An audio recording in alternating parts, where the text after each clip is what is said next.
Hello and welcome to tonight's Spinal Cord Injury Forum. My name is Jeannie Hoffman. I am the co-director of the Northwest Regional Spinal Cord Injury System here at the University of Washington. The forums, the video recordings, and all of our online media content are made possible by a grant from the National Institute on Disability, Independent Living, and Rehabilitation Research. Tonight we are very pleased to welcome 4 wonderful panelists who will be sharing their experiences hiring and managing personal caregivers. I am going to start by asking them questions, and at the end, I promise I'll at least give you a few minutes to ask some additional questions. So please join me in welcoming our panelists. At the far end, we have Barry Bannister. Barry has C4-5 tetraplegia and has been injured for almost 37 years. Sitting next to him is Shannon Timon. She's our youngster of the group who's only been injured not quite a year now and who has C5 tetraplegia. Next, we have Jesse Collins, and Jesse was injured about 6.5 years ago and has C1 tetraplegia, and he's ventilator dependent. And then, of course, Eric Ray here at the end has C5-6 tetraplegia, and he's been injured for almost 17 years now. Not quite, but almost 17. So thank you all so much for being here tonight. We really appreciate your willingness to share your stories. Just to get started in thinking about care, the kind of first question that I thought would help frame the discussion is really understanding kind of how much care you need and what kind of care that you get from people. And maybe I'll just start here at this end, Eric. Kind of what are the kind of things you need help with in terms of personal care, transportation, those things? And then, of course, how many hours do you usually use per day? Hello? So I probably get about an hour to 3 hours in the morning, depending if it's a long day or short day, and that the long day usually has to do with the bathroom, and then at night it's about an hour, which is just basically somebody getting me in bed and undressed and doing the range of motion exercises. Getting dressed in the morning is a little more involved. It just takes longer to put on clothes and get everything together. But that's kind of the short version. Okay, that's great. It's a good setting stage. Jesse, how about for you? Oh, everything, just about. So going from bowel program to turning, repositioning, site care for my G-tube, suprapubic, and trach, suctioning, getting dressed, cooking, cleaning, eating, feeding, ventilator management, everything. I do my own ordering, but I still have to physically have somebody drive me to pick up stuff. And I am approved for 24-hour care, 734 hours a month of private duty nursing, and then 10 hours a month of individual or independent providers. And I use all of it. Yeah, absolutely. Can you say a little bit, because you have private duty nursing, and that's different than the kind of personal care assistance that the rest of folks have. And if I understand or remember correctly, you didn't always have the full kind of private duty nursing time. Right. I just moved down to Washington about 3 years ago, and I was only approved for 22.2 hours a day of care. That was a mixture of nursing and independent providers, and I can't go alone that 1.8 hours by myself, so that's how I had to kind of petition to get my 24-hour care. And then moving from independent providers to primarily private duty nursing was also another petition. So that was a decision by myself and a petition to the state because I found, and this is in no way offensive to any of the caregivers, but that just most of the time nurses are more responsible, more reliable, and more knowledgeable about my condition. And know more about the vent and all of those kind of pieces that you need the help with? Sometimes yes, but sometimes it's better to just hire somebody that's fresh out of school, because then you kind of get to shape them and mold them and teach them how I want things to be done. Okay, and we'll talk about that more. Shannon, how about you? How much and what kind of help do you need help with? So anywhere between 2 and 8 hours a day, depending on who else is around to give me a hand.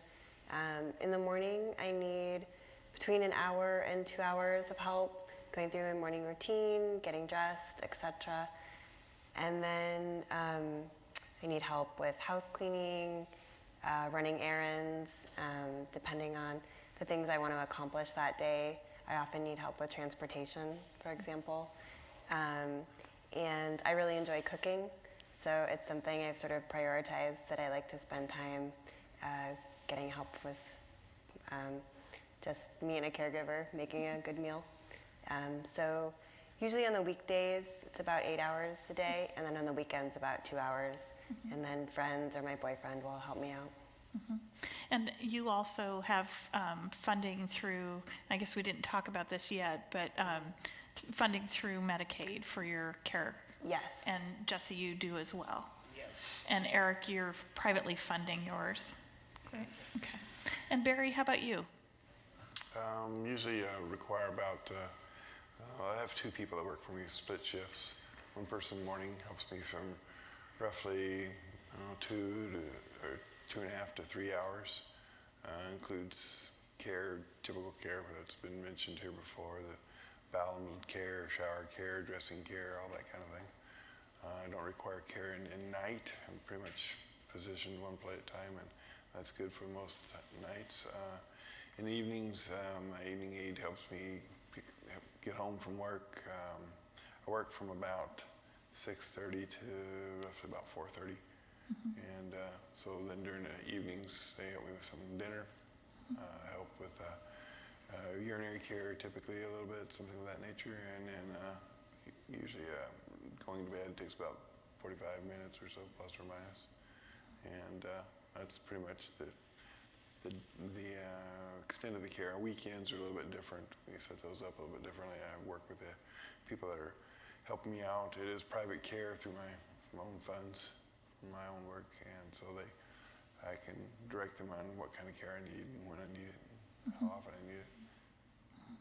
So Barry, you have people who actually, you created a situation where you have apartments and they live kind of near you. Is that, or kind of not with you exactly, but in their separate apartments? I found it was much more effective compensation by providing someone a reasonable place to live. So I built a house near where I work that has 2 one-bedroom, one-bath apartments with their own kitchens.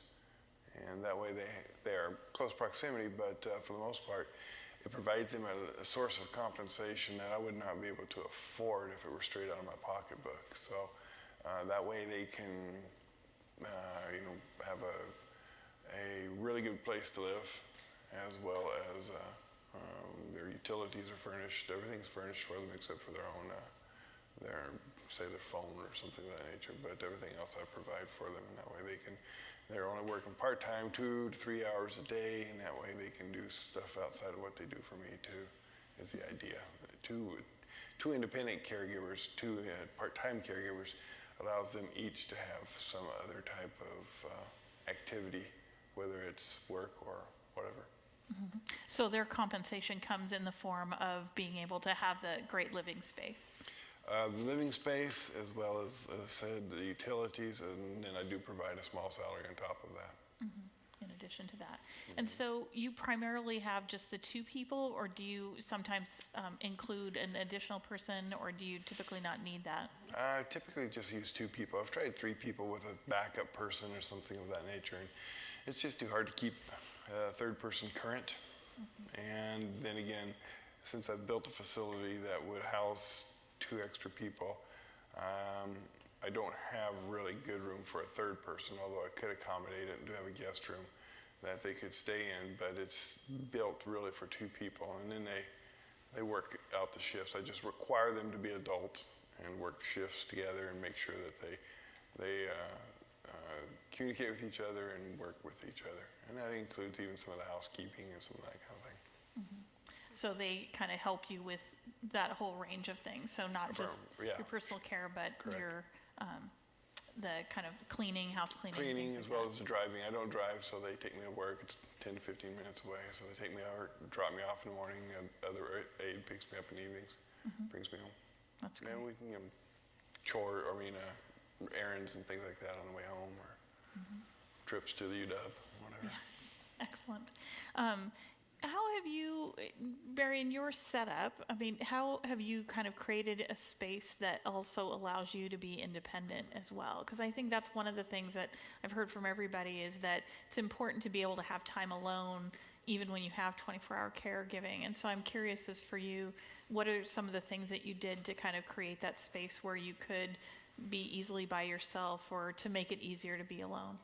I tried to make the house that I built as accessible as possible, of course, but also electronically capable of handling maybe what you might call smart home capabilities, whether it's wiring for doors, opening mechanisms, or electronics to control the facility inside, all that kind of stuff. I found it necessary to put cameras up and things of that nature, as well as apparatus just to make my life basically as independent as possible. But it still requires, when I'm home that day, say on a Saturday or a day that there's no work, off or vacation or something like that, that I will have to get someone to check in with me. And so I do ask that my aides be within at least phone range, so that if I did have some kind of emergency occur, that they could make a quick trip home or something like that. And that's a minor glitch in independence, but it's a small one. And the house is I still have things I need to do to make it 100% independent, but so it's an ongoing project. It's just as funds will allay. As you're able to change. So Eric, you also have somebody who lives with you, and that's part of their compensation as well. Is that accurate? Yeah. So tell us about your situation and kind of how many people are in your rotation and how you do that. Sure. So I have one live-in, and she does most of my care. I have another caregiver, and I'm currently looking for a third, just to have somebody there to fall back. And I have a nice kind of suite area to my house, so I kind of have my own little spot, and so it feels kind of private, and I can get away when I want to. But it's nice to have somebody there as well. I wouldn't have picked her to live with me if I didn't like her there, so it's kind of nice to have the company, I guess. So almost a little bit more like a roommate situation versus kind of having people work for you who live on your property per se. Yeah, I mean, it's kind of a dynamic relationship, but there's definitely that roommate part of it too. And do you have, so you mentioned 2 people regularly, and then you're looking for a third. Is that, do you have somebody who mostly does the weekends or just alternates during the week? Kind of how do you have that set up? Yeah, so my live-in does most weekday mornings and nights, and then a person that comes in on the weekend does morning and night.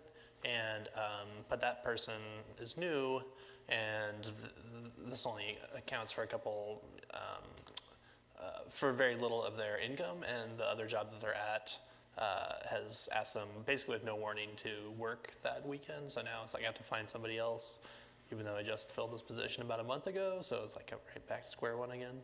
And it's kind of finding that balance between not enough people and too many. I've had as many as 6 caregivers, and as few as 1, and I think 3 is kind of a happy balance.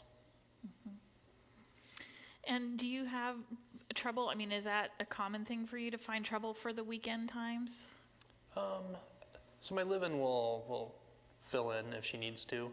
I think she's responsible and wants to be there for me if I need it, but I don't want to burn her out either. So her boyfriend lives in Tacoma, and so she wants to have time to go and see him and during the weekend, get away as well, and have her own life and stuff.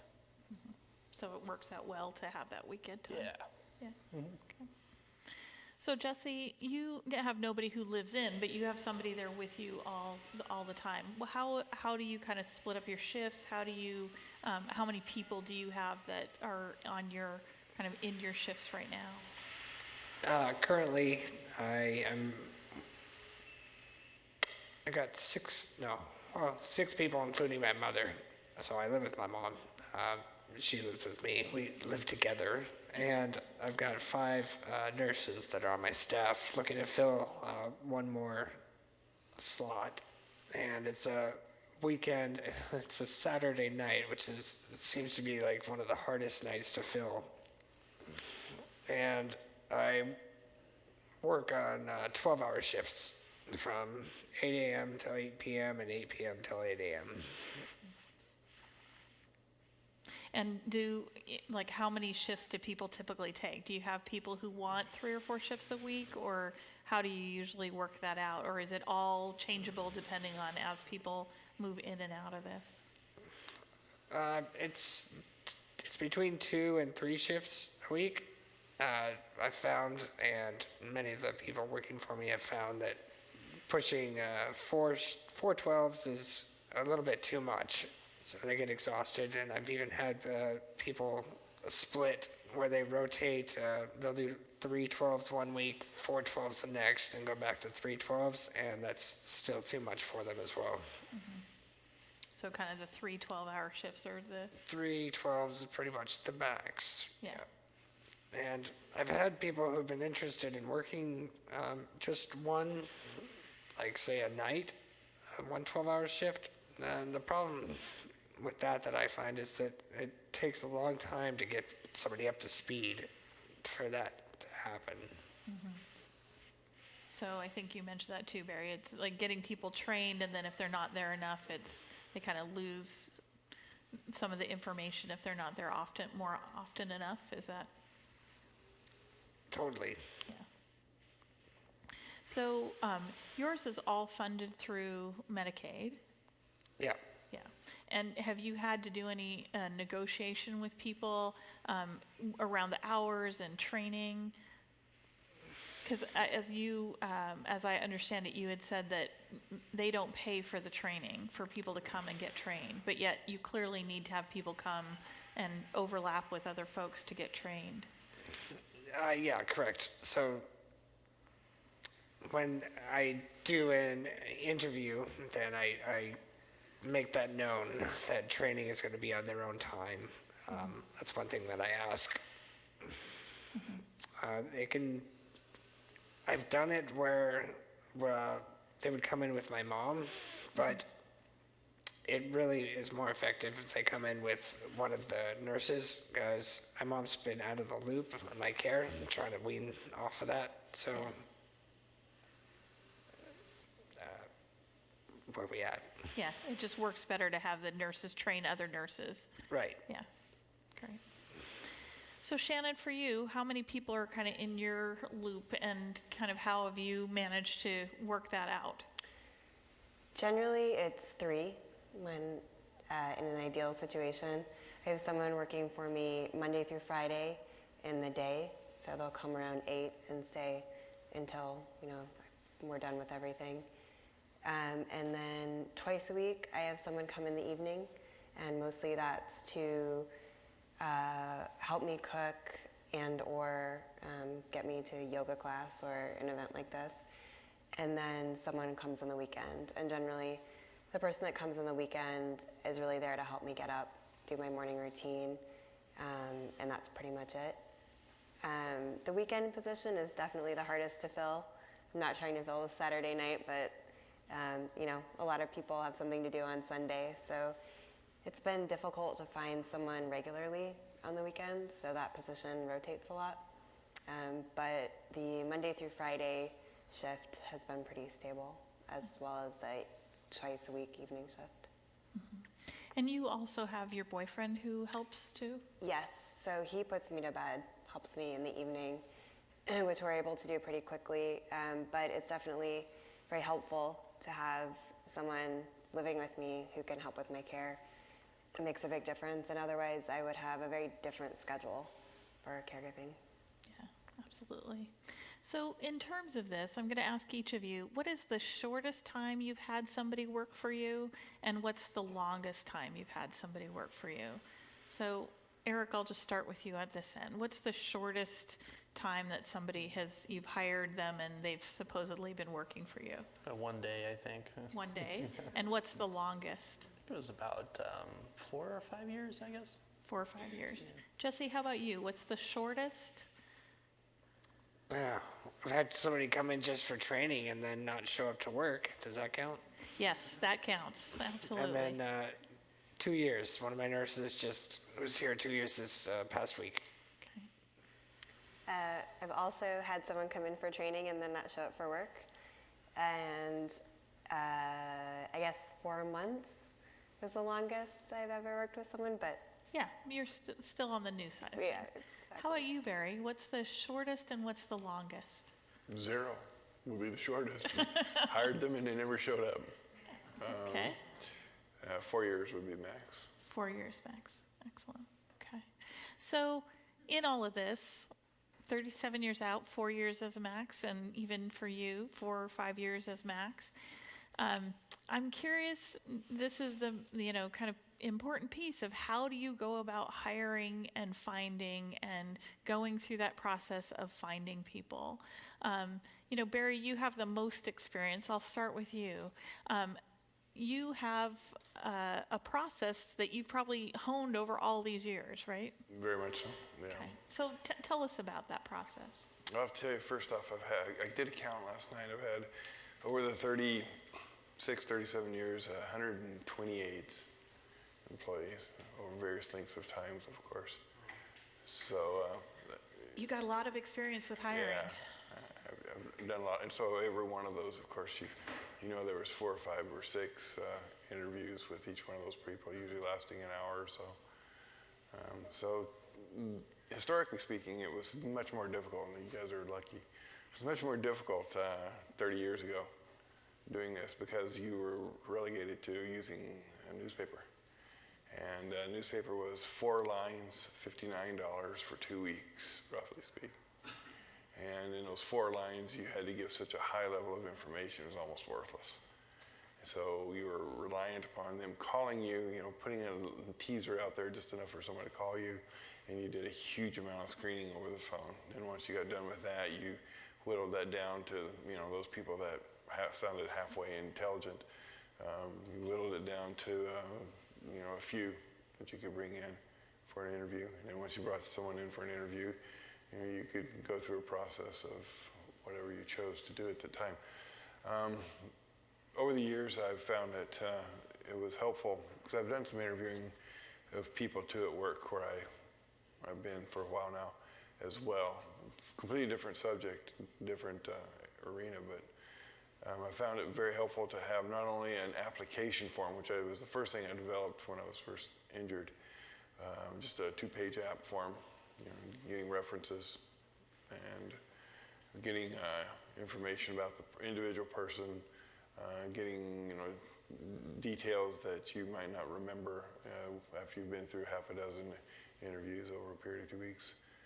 Then after the application form, I realized that it was important to have some type of contract, which I've got a contract that I've developed with a legal aid or a lawyer, and improved that over the couple years or a few years that I've had that and been using it. I will have to tell you, though, contracts are not worth a whole lot in truth, just like references aren't worth a whole lot in truth. People put down information on those forums that they want you or that they think you want to hear. So you can be duped by a lot of that information very easily. You can even call people and call the references, and those will sound great, and the next time you talk to them, that'll be completely different from the truth. Then I also created what I call an assessment tool. It's something that I do at work so periodically, using a tool to qualitatively or take a qualitative question and quantify it so that in the end you come up with a kind of a numerical assessment of this individual's interview. all the information you know about them. It helps, but I found actually what is probably the most important is just providing or deriving comments. Everything that you can derive from that interview with that person, from the way they look, there's how they hold themselves, how they speak, what they've done in the past, everything that you can think of that would be important down the line in 5 years or 5 months. Writing commentary on that is extremely important, I've found. It would probably bring you closer to a good selection than anything else, than any numbers or any references. So 2 or 3 tools. The biggest tool actually and the biggest improvement I've found has been the internet. Up until 6 or 7 years ago, I was still using the newspapers. And found that, again, because of the short amount of information you can provide over the newspaper, that it just wasn't a viable way to do it. So developing a real, actual job description, which is about a full page as compared to only 4 lines. I used to use a full page, even with photographs of the apartments that I supply. Has been extremely helpful. It's taken 100 phone calls on a typical ad down to just maybe a couple dozen at the most. Mm-hmm. And there are reasonable people now too, that you get actual interesting people that sound like they could do the job. So you've really reduced the amount of activity that's required to hire now. You still never know that person until you've lived with them for a couple months.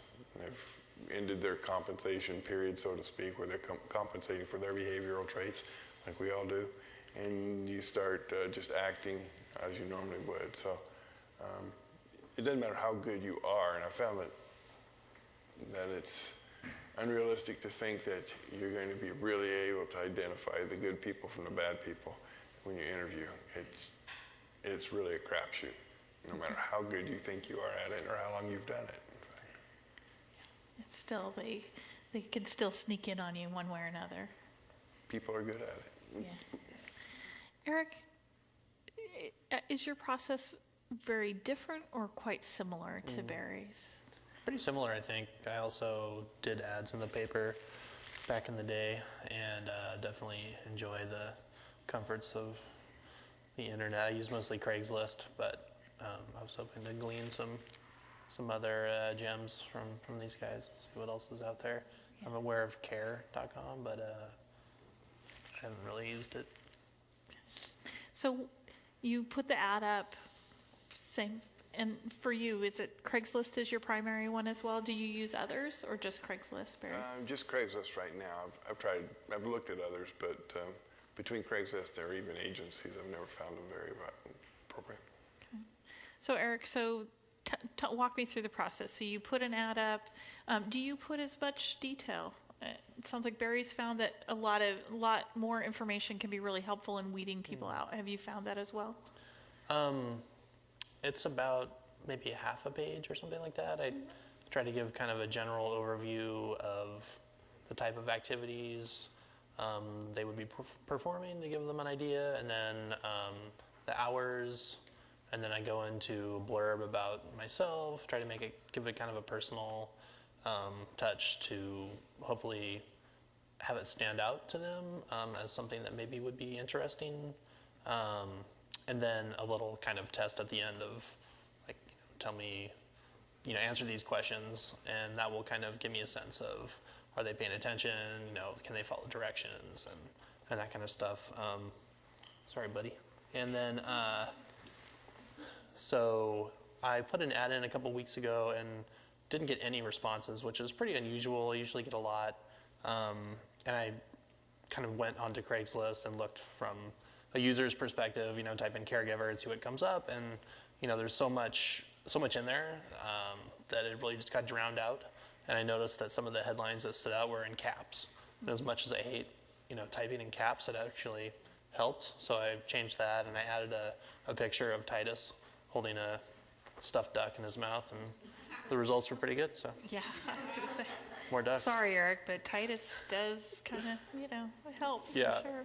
I thought about adding a picture myself, but I was kind of wary of it being used by scammers, so Yeah. I didn't put that in. But Yeah, I felt putting Titus in would be pretty safe. Yeah. So you get responses, then what happens?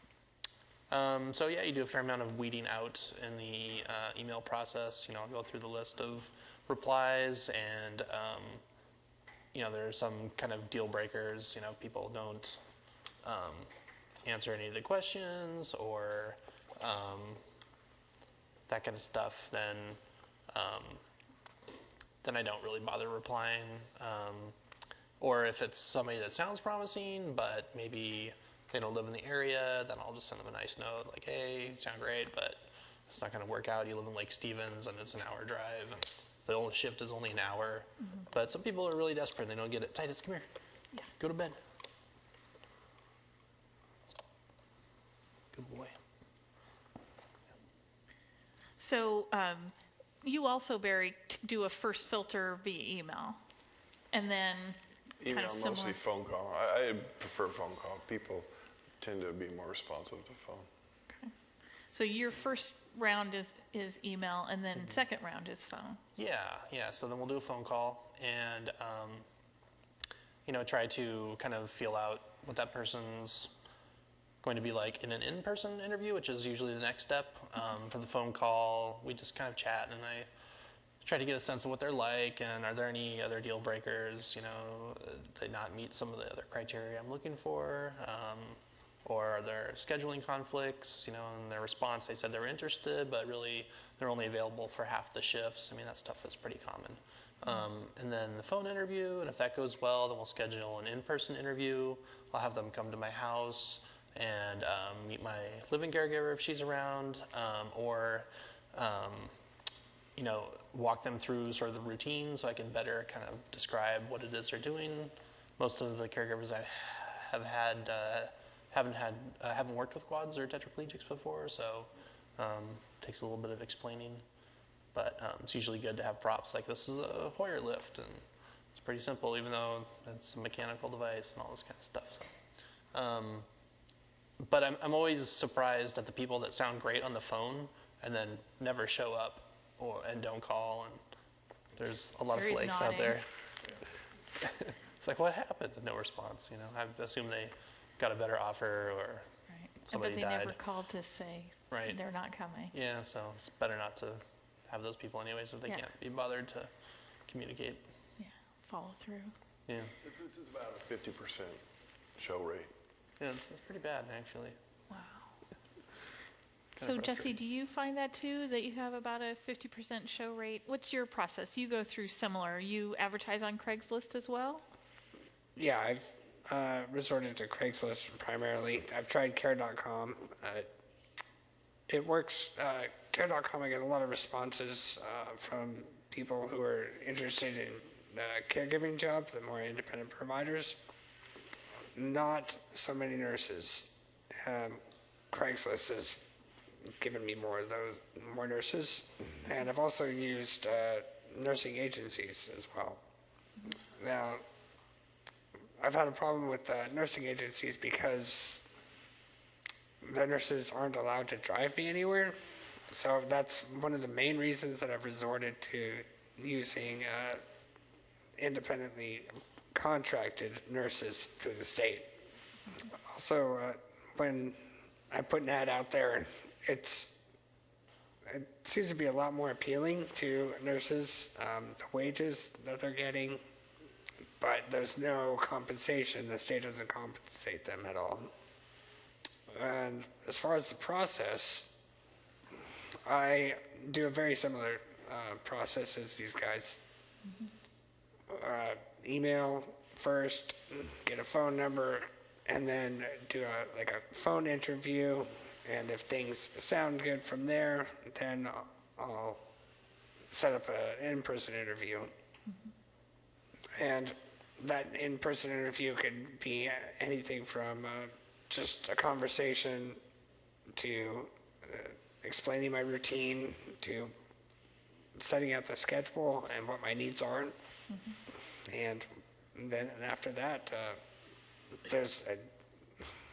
it's what seems like too long of a contracting process for the nurses to go through to apply. They have to become their own business, and then they're subcontracted through the state.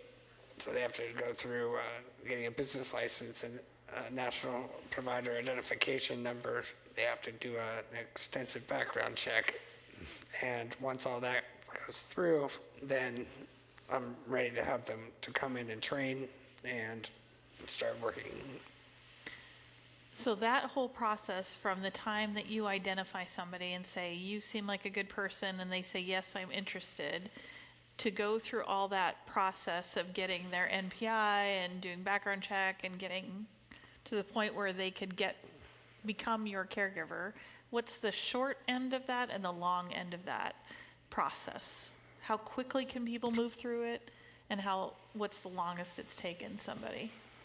I think the quickest it's gone was 5 weeks, and the longest it's gone was 3 months. Wow.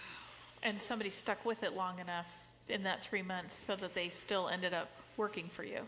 Well, interestingly enough, it's 2 of my nurses that I have right now actually started working for me from an agency, and then they made the transition over to working through the state. So they were still on payroll through the agency through the time, so 3 months, they could kind of take their time. Yeah, so it worked out okay for them to do that, and worked out okay for you to do it. Yeah, I had coverage for the whole time. Yeah. Do you sometimes lose people in that process because it takes, like, there's a lot of steps, it sounds like, that is different than somebody who is with one of you guys who's ready to hire and can hire just directly? I've lost a lot of people because there's so many hoops to jump through, or they didn't realize that it was such a long process. Maybe I didn't explain it properly, but it's something that I'm still learning to go through as well. I think there's still things that I don't know about. Yeah, but you've obviously learned a lot in this process. Yeah. Yeah, absolutely. So Shannon, in your experience so far, so if I remember correctly, you've just been using agency folks. Tell me a little bit about that experience for you. It's been a roller coaster. One of the things about working with an agency is I have less autonomy in choosing who works for me. So there's less of an interview process. A few times an agency has sent someone to do an interview before they're scheduled for a shift, but most of the time I've just met people as they've come in to work their shift. And that's always an interesting experience because you don't know how that's going to work out. I've been pretty lucky. The woman I've been working with now, who is my main caregiver, I've been working with for about 4 months. But we were just thrown together, one Saturday afternoon. I've done a few interviews with folks who have come over to meet beforehand, and I always prefer that, to have the opportunity to meet. I would say it's difficult to tell right away if you're going to work well with someone. For me, reliability is huge, and of course, personality is huge. The training can come, if we get along.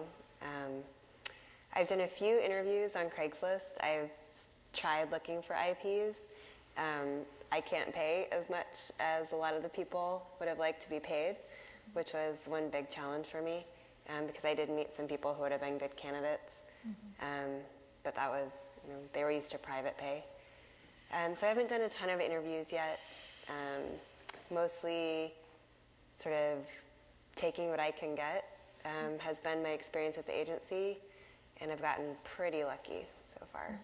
I'm curious about what the discrepancy is between kind of what would be paid through Medicaid for an independent practitioner versus what a private pay. Is that a $5 difference? Is that a $10 an hour difference? Do you guys know, Eric or Barry? My pay is 16 to 18 an hour.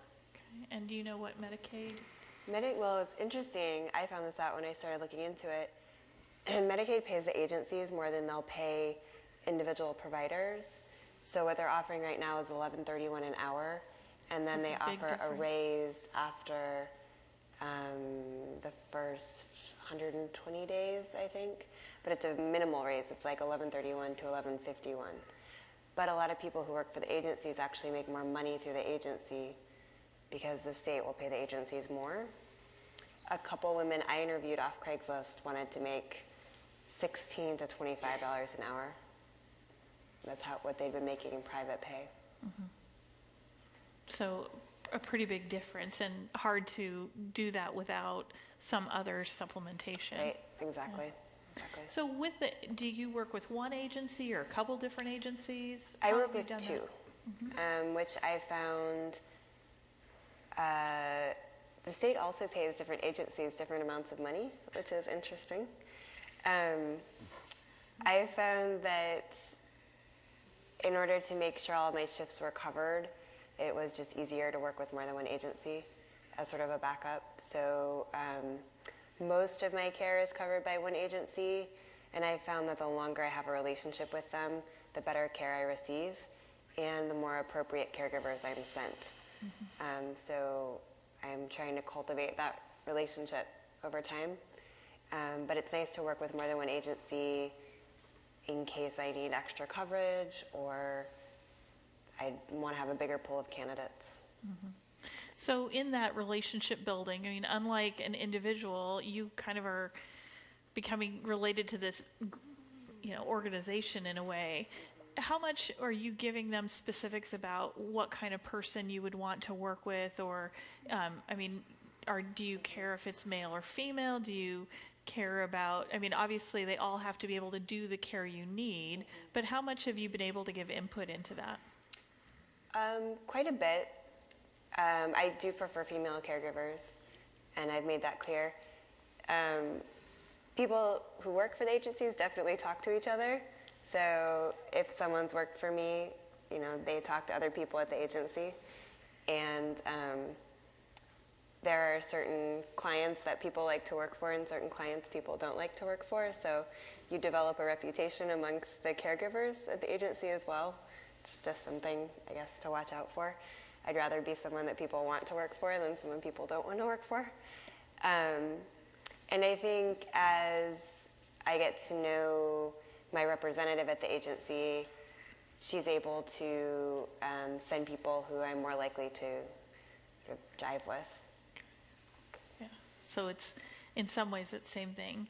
Jesse, did you find that issue also to be true in terms of when you were looking for independent providers, that there was an issue about pay and what Medicaid would pay?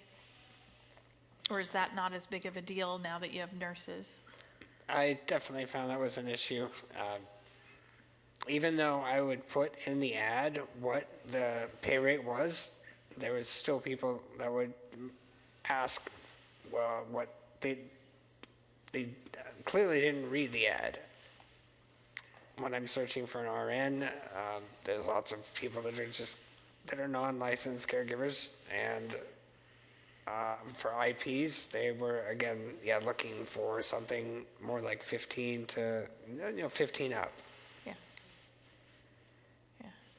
So it doesn't work that well when you're trying to do it just with what Medicaid will provide. Very hard to do an independent practitioner pool.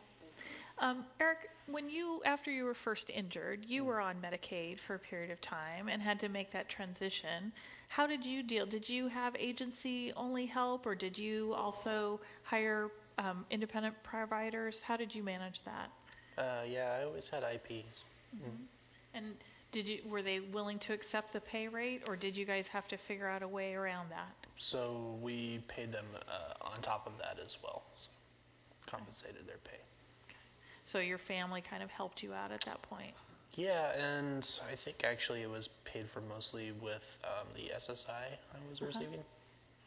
So you But that had was your about it. disability income, so you kind of supplemented their pay with what you were supposed to be Yeah, doing. I think that, between the Medicaid and the SSI, it all went to caregiving. And I was lucky that I got to live with my parents for a while until I could get back on my feet, so to speak. Yeah.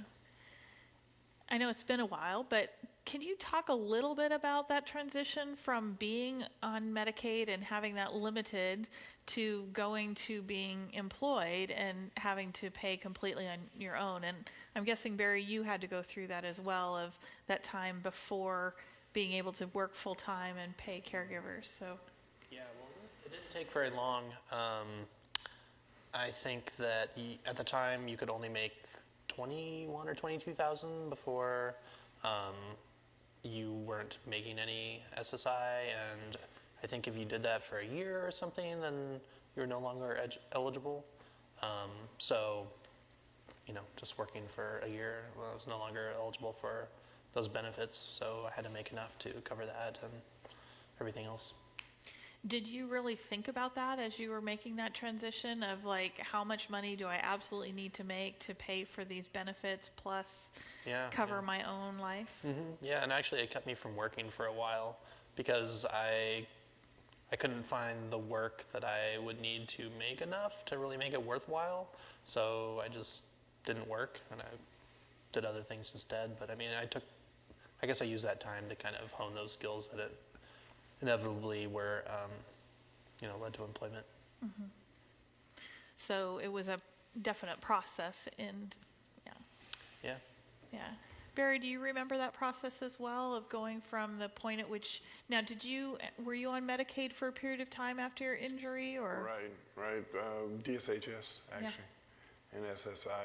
And I supplemented the DSHS funding with my own income while I was at home going to school. Once I got done with school and got a job, this is one of those things where the job had to be able to also pay for my caregivers, period, because of obviously you can't work and get help from the state. So it had to be a job that was of that. Unfortunately, I did find that kind of employment. And it just basically went straight from home to the 3-bedroom apartment. Both my caregivers had their own bedroom or room, and we shared the rest of the apartment, and then went from there to a condo, and then from there to a house. So there is a transitional thing. It's kind of, it's scary when you first get out in the real world and start actually having to deal with it from living at home, but it's definitely doable. It's definitely doable. You just have to have the right, have a level of income that will accommodate it. Yeah. And it's been how many years that you've been working full-time now? About 26, 27. 27, yeah. Yeah. How about you, Eric? About 8, I guess. Yeah. So quite a while for both of you kind of in that, and it sounds like you're managing well now with income and still managing to find ways to compensate with housing as well, so it's not a direct outlay. Yeah, it still counts for about a third of my income, I guess. It is the greatest challenge, in truth. I mean, overall, no matter what your physical condition is, you're so dependent upon your caregivers when you are dependent that finding that right person who, as Shannon put it, you get along with personality-wise, as well as you can trust them, they're reliable, they do what they're supposed to do, and you can relate to them on a personal level because you're going to be around this person in very intimate ways. And finding that right person is extremely challenging, but also living on your own, as Eric and I were talking, or he's talking about, you have a problem that your ability to work is directly dependent on your ability to hire and maintain individuals for this really difficult job, so to speak. And one feeds the other. You got to work and to pay the caregivers, and the caregivers, you have to find the right caregivers to be able to work. So it's probably the greatest challenge to living independently, by far. Yeah, absolutely. So I guess the question is, how do you deal with the stress of all of this? I'm curious to hear from all of you, because it is, very key to being able to function every day and to get out of the house and to do your job and to, and to be alive, obviously. So I don't know if somebody wants to start. Eric? Sure. Sure. Let you dive in. Yeah, I mean, I guess I'm always thinking about it. It seems like I'm always hiring or onboarding somebody or watching somebody go. I mean, even though I feel like I keep people on for a pretty good amount of time, there always seems to be something. Oftentimes when you get somebody new, sure, they don't mind working, Saturday night at 11, p.m. and then getting up at, 8 the next morning, but then after, they become acclimated and comfortable, it's like, Saturday nights aren't working for me anymore. Can you find somebody else to cover that? And so that's pretty ordinary, I guess. And when I find good people, I guess I don't mind quite as much. I mean, I want to keep that person around, so I'll start looking for someone else, and just the process continues. Right. So it's kind of this never-ending process. Yeah, and there's a degree of stress to it for sure. I mean, it seems like it's the worst when you're about to lose somebody and they haven't given you ample warning to get somebody else to cover, so then you have to ask your other caregivers to cover for them, and then they're getting taxed out, and then there's all this stress to try to find somebody. And I've just hired somebody more than once that I really wasn't sure about, but I just needed somebody, kind of like the situation I'm in now. And so you get somebody that's maybe less than perfect, but hope that things work out in the wash. And I mean, I feel like I have kind of a nice fallback in having a live-in person that really can't make excuses about not being able to come to work. So their commute is like 5 feet away. They're there in the morning. Yeah. They may roll out of bed a little bleary-eyed and wander into my room, but at least they're there and not calling in because they have a cold or something, or a hungover. Yeah. Yeah, there's no worries about that. They'll at least be there. It may take a little longer, right? Yeah. But But that's interesting too. I mean, having a live-in, because I don't know how it is for other folks here, but there's also the relationship between that person and the other caregivers, and do they jive well? Because I've had it where they don't, and people left because they didn't get along with the live-in, but you are sort of dependent on that person, so you can't just give them the boot, and it's always kind of awkward. But. Right. So there's a lot of juggling that goes on as well in terms of not only personality match with you, but personality match amongst other people when you have them living in the same space. It's a lot like being married in a lot of ways, honestly. Only you don't get the benefits. You have this relationship with someone that is very, very close a lot of times, but at the same time, you have to accommodate their desires and behaviors to make their life, livable. And you have to compromise a huge amount. Yeah. And for me, the compromise is fine as long as, I can get the minimum amount of care, and actually, we work on the other things after that. So, it's a compromise. Absolutely. And I would imagine, the same things about being in close contact with people of they're having a good day or a bad day, you're having a good day, bad day. All of those things have to get worked out as well when you have them in your space. You can't really afford to have bad days most of the time now. Yeah, that's tough. You try not to anyway. Yeah.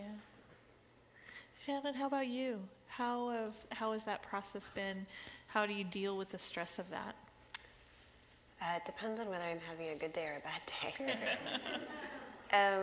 One of the benefits of working with an agency is that if someone doesn't show up or if someone is sick, they're supposed to send someone in to cover.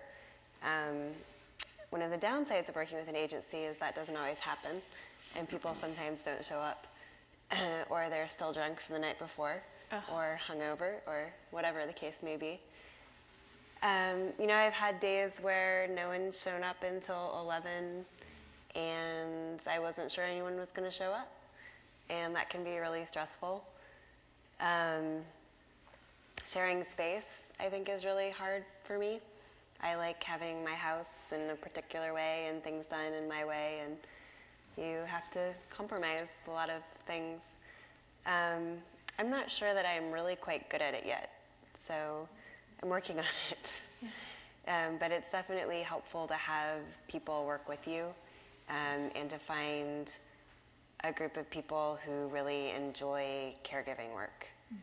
I think that's something some people do the work because they really enjoy the work, and some people do the work because they just want to make a buck. And the people who really enjoy caregiving are much better caregivers. So finding those folks is part of the challenge, I think. But nobody says that up front, do they? No, of course not. I'm just here for the money. Yeah. No one says that in the interview. Yeah. Jesse, how about you? How do you kind of manage with all the stress of your caregivers and managing personalities? Oh, it is, like I've heard tonight, like a roller coaster. Good days, bad days. If I'm having a bad day, I usually let the person know up front, like, hey, I'm not feeling good today, or something's happened in my life that's changed, and kind of gives them a sense of what the day might be like. Kind of gives them a heads up, and that seems to help a little bit. I definitely have had caregivers who are great caregivers because they enjoy doing it, and there's other ones like that are just there for the money. But I really delegate my tasks. I really notice the small little things around my house, what I need to have done, and since I have to ask for everything to be done, it's my house. I mean, since I have caregivers coming in and nurses coming in to help me, that it's a little bit different than some of the living situation. So I'm essentially telling them or asking them to I give them a table. They have a table that they can use. They're welcome to use all my utensils as long as they clean up after themselves. And they let me live my life in my own home.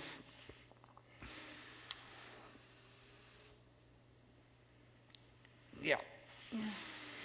So I'm curious about the issue of when things don't go well, when you have to let people go or they don't show up. So how do you each manage backups, and how do you manage firing or letting people go? I know, Jesse, do you want to talk about that? How have you managed with backups and with having to let people go? Have you had to fire people? I have. Generally, there's like a sense, there's a feeling that something is just not clicking right.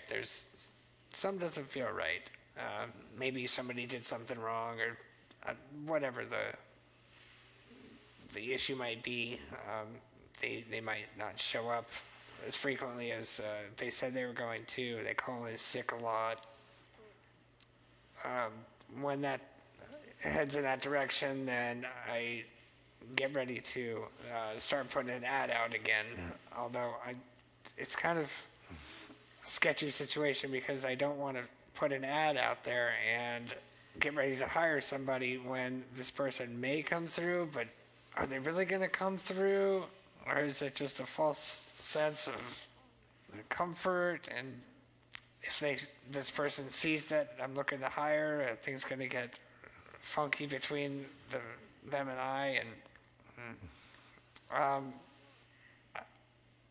when I do go to let somebody go, or actually before I let somebody go, I have a conversation with them. I try to get an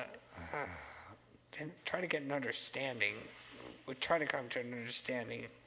Yeah. See what the problem is, identify it, see if that can be remedied, and if it can't, then we may a smooth transition of them leaving is ideal, and someone else coming in. But it's usually a shorter time period that they end up leaving than I can find somebody to replace them.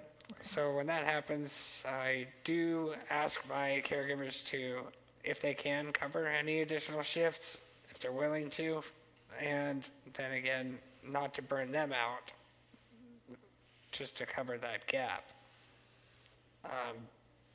I have had to also let somebody go, like, on the spot. Like, as soon as their shift was over, that was their last shift. I've also had to let somebody go before they came in, which that was fairly easy because it was a text, but I never got a response back from them. I mean, who would really expect a response back if you're getting fired, right? Probably not. And I've had people quit on me the morning of, like, hours before they're supposed to show up for come the in, shift. That was probably the most painful.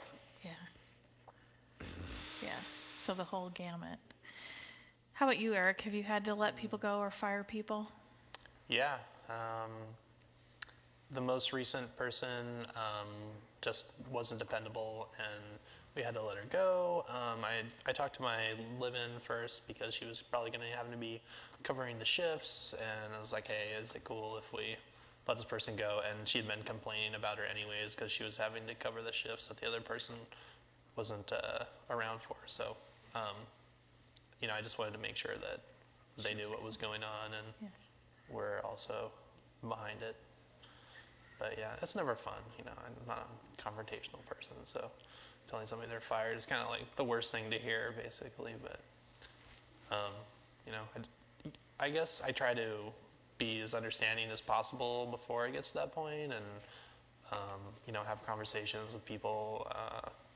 Sometimes it's nice to do, like right after you hire somebody, to do a review. So maybe a weekend and then a month in, and just kind of sit down and talk to that person about how things are going and let them know what they can improve on or what they're doing well.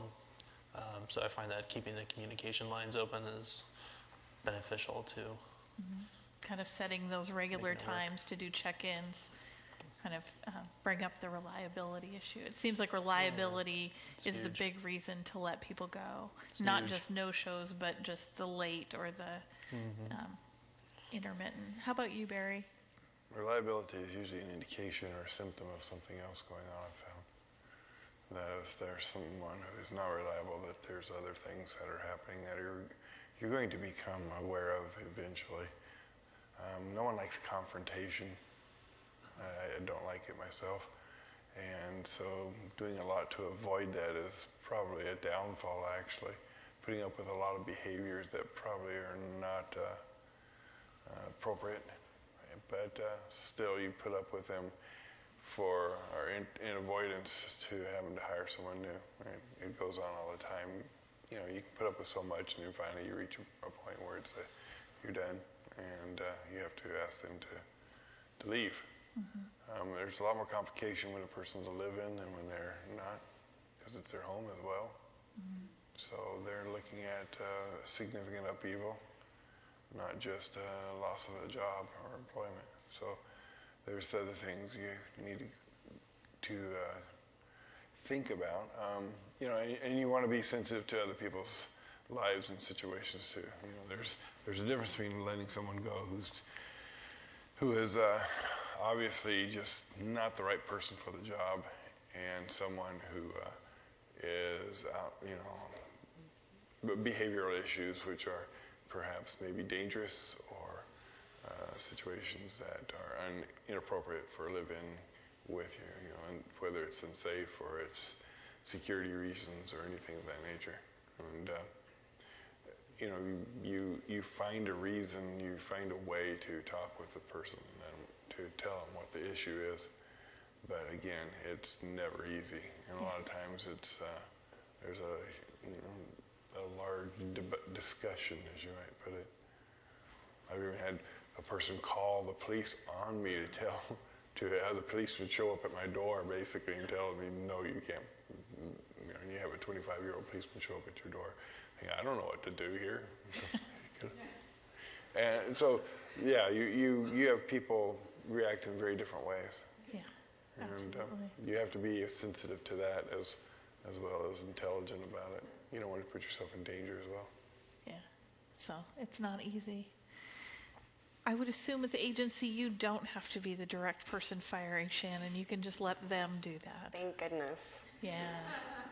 So one of the benefits, One right? of the benefits. I would say one of the challenges, though, is that, when you really need someone's help, say your employee at the coffee shop shows up 2 hours late for the third time that week, you can say, that's it, you're fired. But when you really need someone's help, if they show up and they've maybe, as has happened once, someone's still drunk from partying the night before, you really need their help. So you're kind of stuck in this position where you have to first accept their help, but you're also really frustrated by their behavior.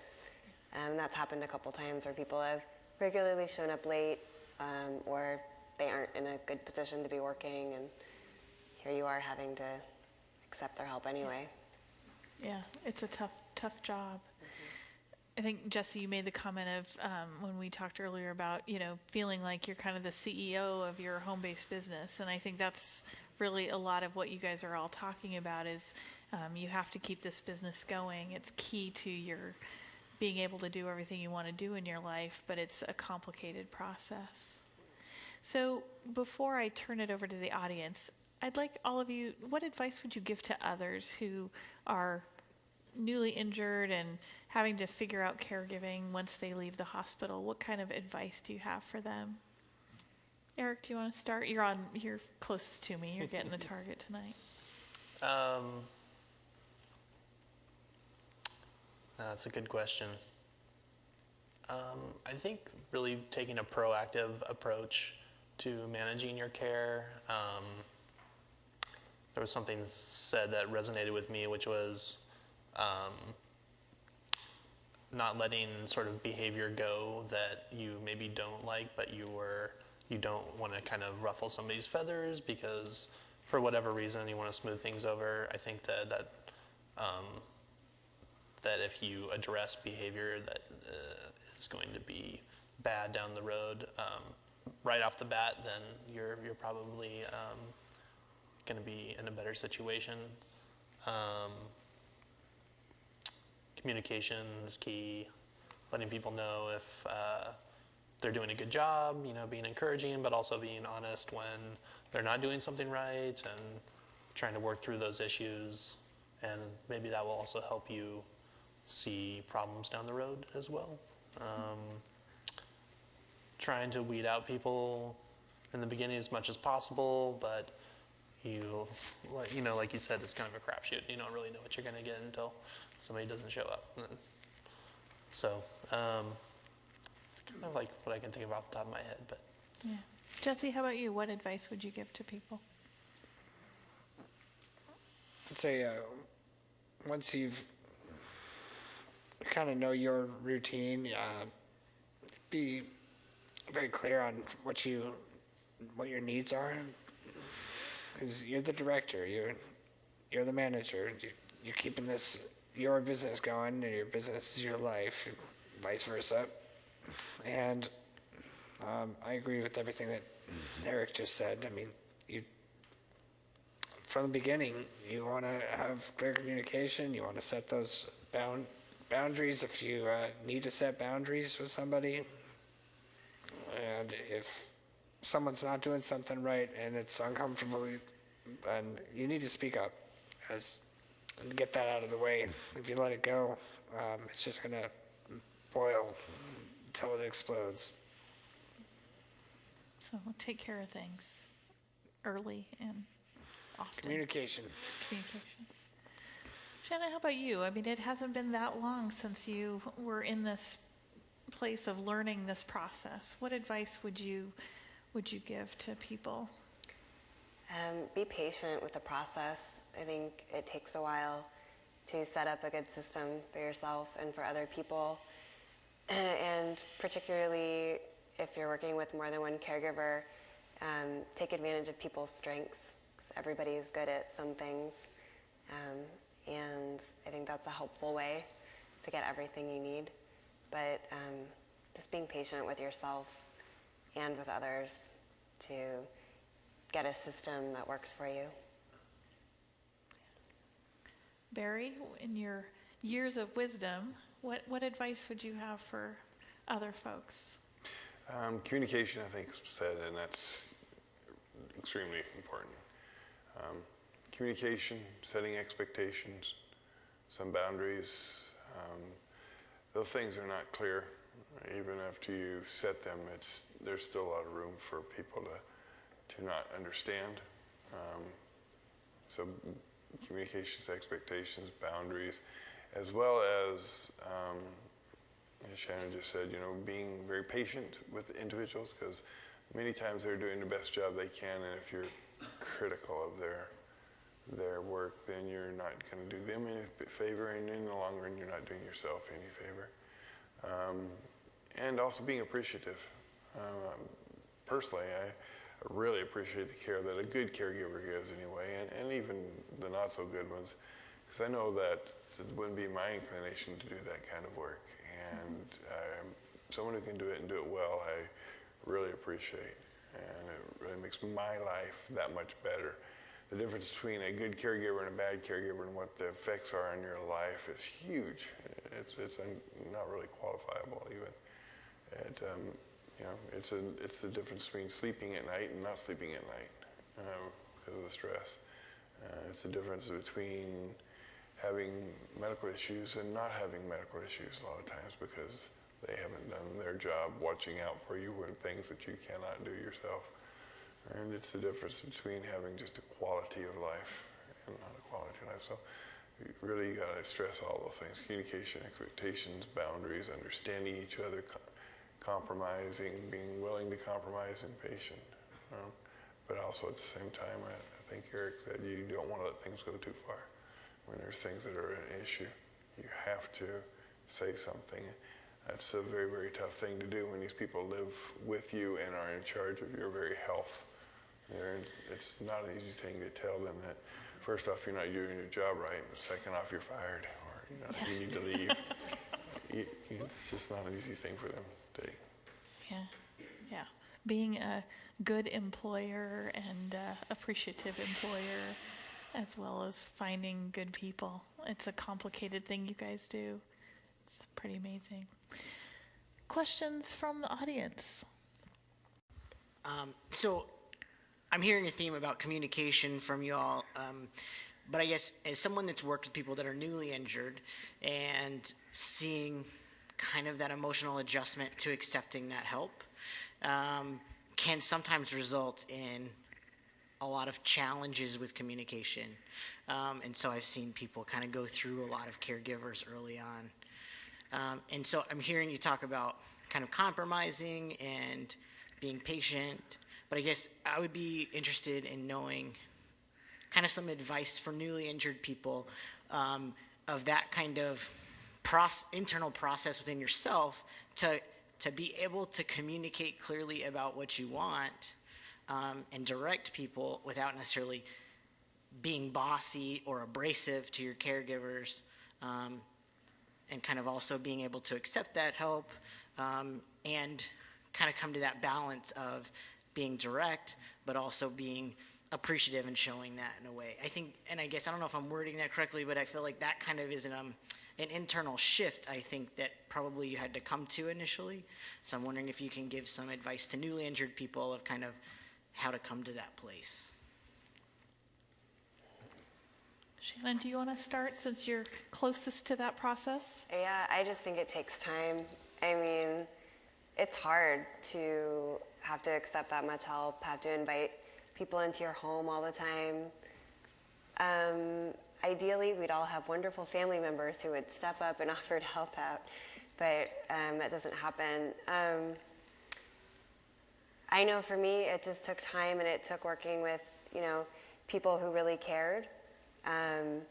With my current caregiver, we had, an issue one day, and we got kind of mad at each other, and the next day we had a really good conversation and said some really nice things about each other, and it was like a breakthrough moment.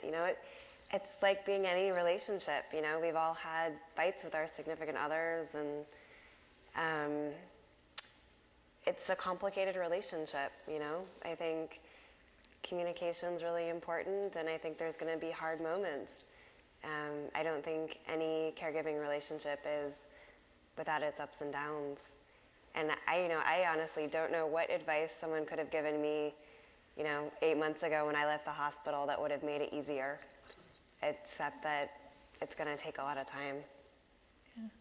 Does anyone up there think there would have been advice that would have made the transition to having caregivers easier? Right. Don't get injured. Don't get injured. Great advice. No, I think that, it is a difficult process because it's something that you kind of have to get used to over time. It's just getting out of the hospital doesn't mean you've accepted being injured and accepted the fact that you're going to need assistance in your day-to-day life and in your very intimate personal care as well.